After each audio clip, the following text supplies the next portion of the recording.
देश की सबसे पुरानी राजनीतिक पार्टी कांग्रेस लगभग सभी राज्यों में बुरी तरह आंतरिक कलह से परेशान है। लेकिन चुनावी राज्यों में पार्टी की कलह इस हद तक बढ़ जाती है कि उसका अंजाम कांग्रेस को बुरी तरह चुनाव हार कर भुगतना पड़ता है। ताजा उदाहरण गुजरात का है, जहां इस साल के अंत में विधानसभा चुनाव होना है। लेकिन उससे पहले कांग्रेस को एक बड़ा झटका लगने वाला है। पिछले कुछ वक्त से हार्दिक पटेल के बीजेपी में शामिल होने को लेकर अटकलें लगाई जा रही हैं और अब इन अटकलों को और पुख्ता करते हुए पाटीदार नेता हार्दिक पटेल ने अपने व्हाट्सएप और टेलीग्राम बायो से कांग्रेस हटा दिया है।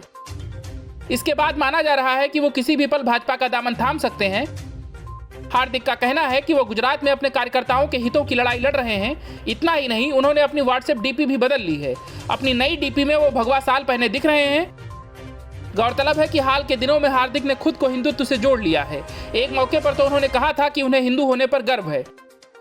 जिस तरह से हाल के दिनों में उन्होंने खुद को हिंदुत्व से जोड़ा है, उससे यही माना जा रहा है कि वो विधानसभा चुनाव से पहले बीजेपी में शामिल हो जाएंगे।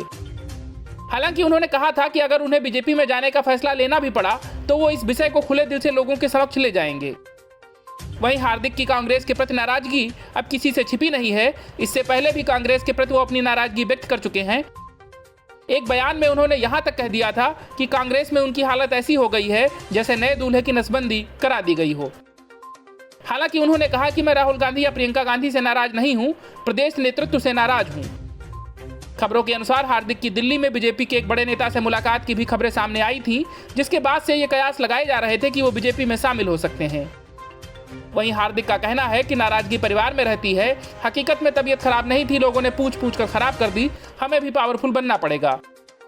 उन्होंने कहा कि तारीफ तो मैंने बाइडेन की भी की थी, तो क्या मैं बाइडेन के साथ चला गया। गौरतलब है कि कांग्रेस से नाराजगी के बाद हार्दिक कई मौकों पर बीजेपी की तारीफ कर चुके हैं। उन्होंने पार्टी की अच्छे मजबूत आधार और डिसीजन लेने की क्षमता की सराहना करते हुए खुले तौर पर बीजेपी की प्रशंसा की थी।